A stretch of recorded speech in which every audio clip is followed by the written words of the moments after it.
Hello, my name is Michael Price. I'm the director of the San Angelo Nature Center. Thank you for watching the Nature Center show on Channel 17. Here at the Nature Center, we have a program that we call Focus of the Month. This exhibit is rotated monthly with different information about the different flora and fauna that we have here in San Angelo in the Concho Valley.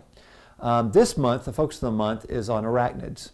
Now, arachnids are small insect-like bugs that are actually not insects.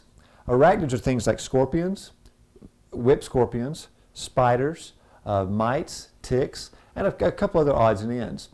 They are differentiated from insects by the fact that they have 2 body parts as opposed to 3. Insects have 3 body parts. Arachnids also don't have wings. They also don't have antennae. Insects have wings and antennae that are both attached to the thorax, the middle body part. Arachnids are ectothermic animals. What that means is they're cold-blooded. Therefore, if a spider is outside, it's 40 degrees outside, their body temperature will be 40 degrees. Or if they're outside when it's 110 degrees outside, their body temperature will be 110 degrees. Their body fluctuates according to outside sources. Whereas with mammals, such as humans, our internal body temperature is not dependent upon outside sources. It's generated from the inside. We're known as endothermic animals. Arachnids are also invertebrate animals. What that means is they do not have a backbone. Backbone animals are known as vertebrate animals. Backbone animals are things like fish, birds, mammals, reptiles, amphibians. Arachnids have a skeleton that's on the outside of their body, and that's known as an exoskeleton. That exoskeleton protects the inside of the body, and it gives the body structure. Arachnids are a lot like M&Ms. They got the hard, crunchy outside and all the good stuff on the middle. Now, this right here that I'm holding is a type of whip scorpion called a vinegaroon. Now, vinegaroons have a long extended tail. It's very thread-like.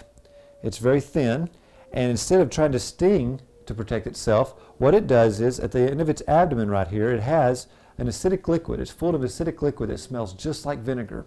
And what this animal will do is it'll take some of that acidic liquid and place it on its whip-like tail, and it'll whip it around and try to get that liquid into the eyes, nostrils, or mouth of whatever's trying to attack it.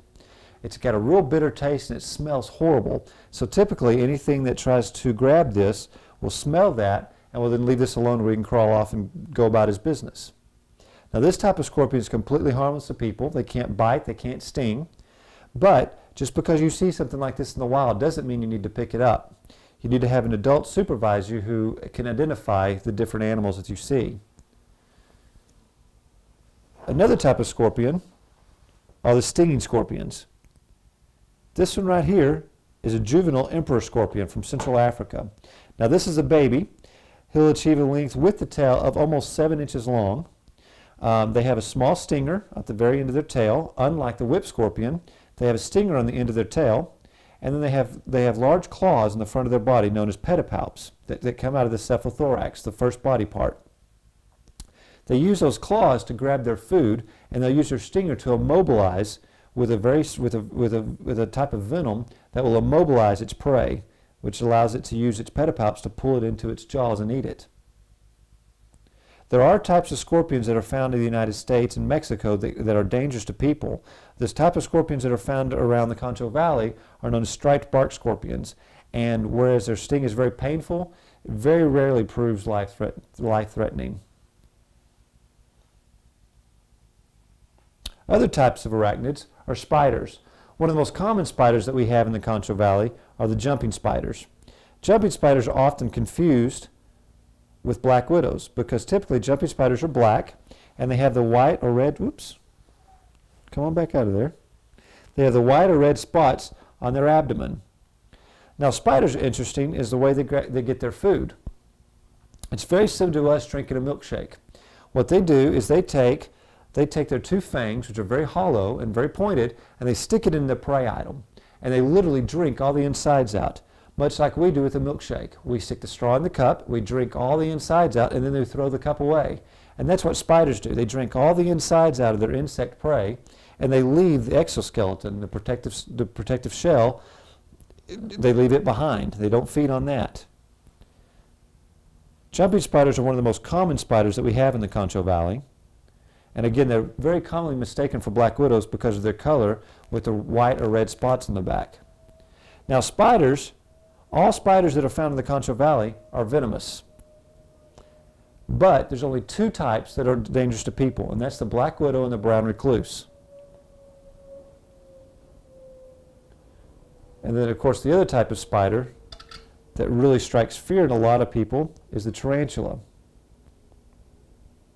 Tarantulas are the largest spiders that we have in the Concho Valley. Yet tarantulas are probably one of the most inoffensive types of spiders that we have in this area.